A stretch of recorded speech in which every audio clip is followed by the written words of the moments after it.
First up, new here at 5, we start with Aurora City leaders responding to Donald Trump's comments that if reelected, he will start mass deportations in Aurora. And just a short time ago, Trump announced that if he wins the White House again, he's going to order the largest deportation in American history, and all of it is going to start in Aurora. Matt Morrow joining us now with that new information.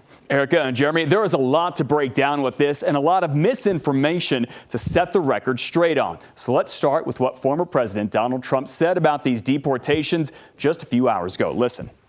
We're going to have the largest deportation in the history of our country, and we're going to start with Springfield and Aurora. Okay?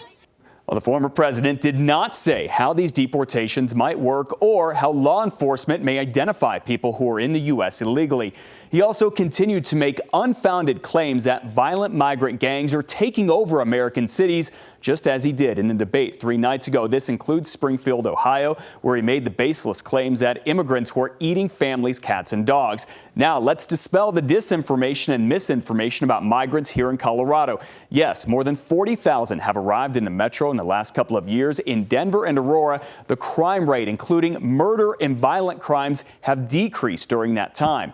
That said, this video has gone viral. It is from Aurora, and it shows members of a violent Venezuelan gang, Tren de Aragua, with guns trying to get into an apartment at 12th and Dallas. Some, including the former president, and without proof, have said the gang is taking over the city. But the mayor of Aurora, who is a Republican and a former congressman, continues to say this is an isolated issue that police are addressing. And minutes ago, the city of Aurora sent us this statement, and it says, quote, "It is the responsibility of the appropriate federal authorities to enforce immigration law. APD's focus is on the enforcement of state and local law. Beyond this, we are not in a position to engage in speculation."